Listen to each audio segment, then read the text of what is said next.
Hi there and welcome aboard Lorikeet. It's a 2016 Jeanneau 389 and it's available for charter. What I'd like to do is talk you through some of the things that we will be talking about. Well, I talk to skippers about before they take the boat out. First of all, the video that you watched with the 379 Jeanneau from Sailing Florida did a really great job. There's a couple things that are different about the Jeanneau 379s and 389s, and of course, you know, every boat has a little bit of accessories that are different as well. So we're going to try to hit those things, the important things that you're going to want to know, and we are going to talk through when you actually charter the boat. That's the way to get you a little bit familiar with it. The first thing is the electrical panel. This is 110 volt. There are two plugs, two shore power plugs out on the back stern. There's a 30 amp 125 volt for the air conditioner system. So when you're at shore and you want air conditioning, you plug that one in. And there's the one to the next right of it is the 110 volt for just charging the 12 volt systems. So you want to have that in if you're away from the boat for a while and keep everything good in the battery section. This is all pretty much the same, the refrigerator, nav instruments. Let me turn on nav instruments so those will be powered up outside. There's a shore and a generator choices here. There is a generator on board and it starts with this switch here, but you're only going to turn that on if you've talked to me first, and I'll talk you through the generator and the whys and do's and do nots with that one. So basically, whether you're away from shore or not, we just leave this on shore power right here. Got an extra set here for some cabin fans, some 12 volt things that are in the building. The TV switch is basically turning on a cigarette lighter up there if there was a TV sitting there, which, I don't know, if you're taking it for a week to the Bahamas, you want a TV, talk to us, we'll put the TV up there for you. The radio, VHF radio, is down here. We personally, around in the Lake Worth area, Florida, we're pretty much just talking to bridges and stuff, so I leave that one off, and we use the portable, take this up top with you, and then you can talk to the bridges on channel 9. Switch it to channel 16 if an emergency, and here's the mic right there. When you're talking to bridges, I'll talk you through that. It's basically when you get close to a bridge and they can see you, they want to know three things. You basically want to say, you know, good day, PGA bridge or whatever it is, and then tell them this is sailing vessel Lorikeet. They like to write your name down. I am northbound and asking for your next available opening. Those are pretty much the 3-4 things they need to know, and then they'll talk back to you.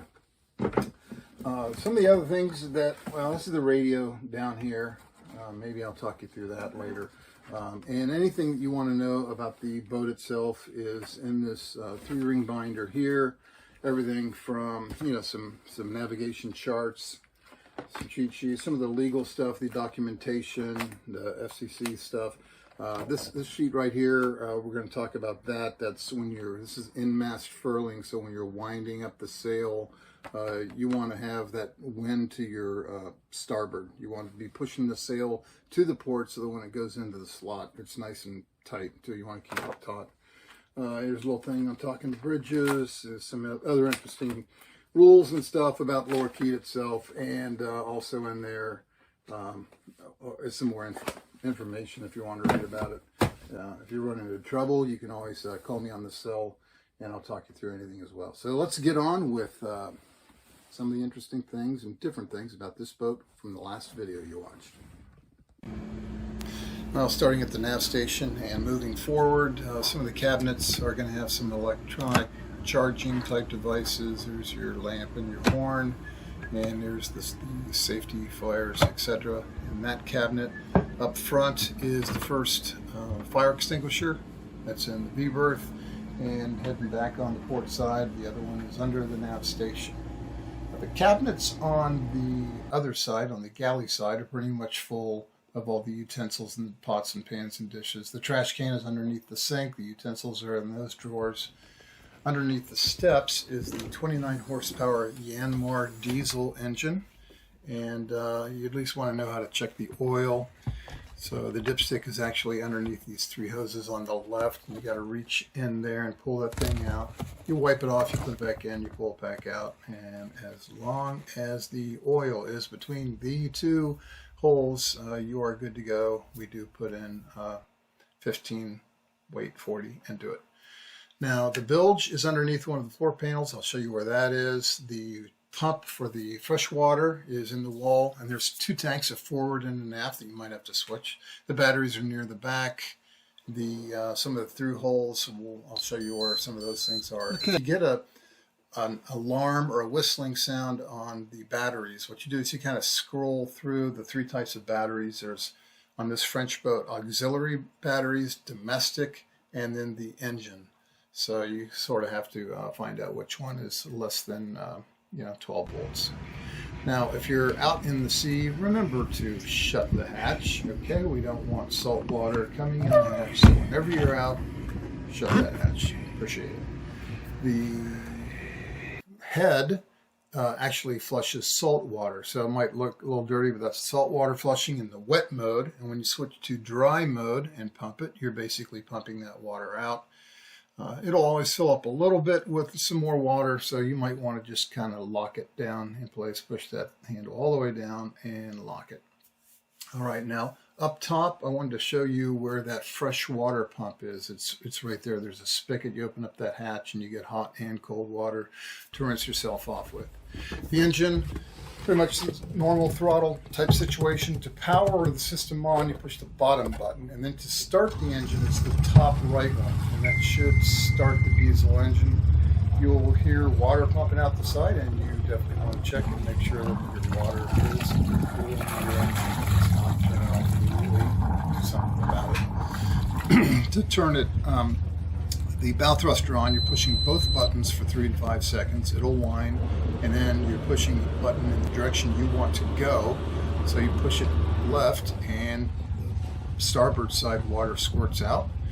And to turn off the Yanmar, you're hitting the stop button first, and then holding down until the whistling stops on the power switch. All right, we'll talk about the B&G Zeus system later. This lazarette under here leads down into what we call the garage, where we got our PDFs, our flotation devices, and there's some other stuff in there, as well as the 3rd fire extinguisher. Now, up front at the bow area, this is the electric winch. It's electric, as you can see by the remote control. You want to keep it loose. Taut, just not so taut that you're putting force on the chain. The whole thing is a chain rod, and I think you got that. Let's listen to a little bit of in-mast furling situation now. It is, in fact, a giant loop. We're going to use this line here to turn the winch that's at the bottom of the boom. Okay? So let's take some pressure off of the outhaul, and the sail's going to start coming in.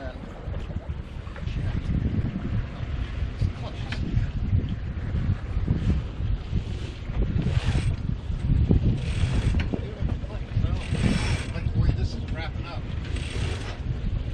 Push this boom up a little bit more. Sail's a little bit taut. Do it baggy and you're going to get wrinkles wrapped in there. Which we are getting some wrinkles in there.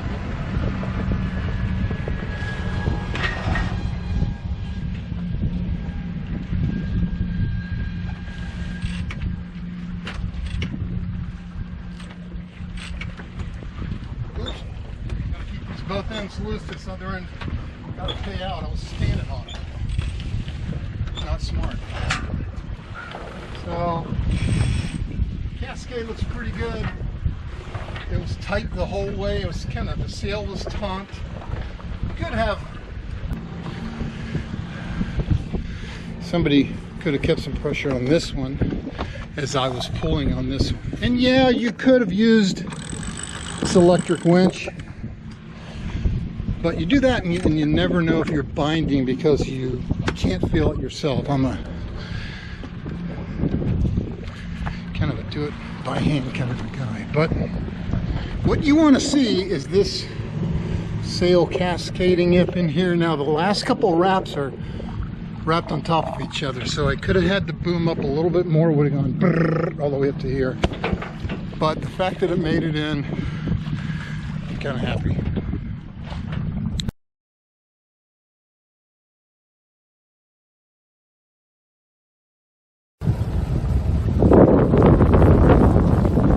Good morning, Parker Bridge. This is sailing vessel Lorikeet requesting passage at your next opening. I am southbound.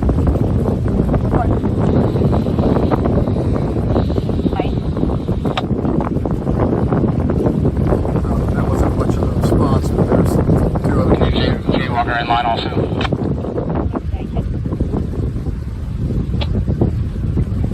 Okay, bow thrusters come in handy when you're all cattywampus in the channel.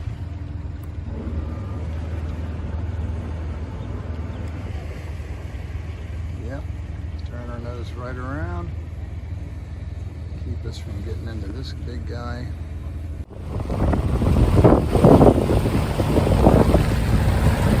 Sailing vessel Lorikeet is clear. Thank you, Parker. Then have a nice morning.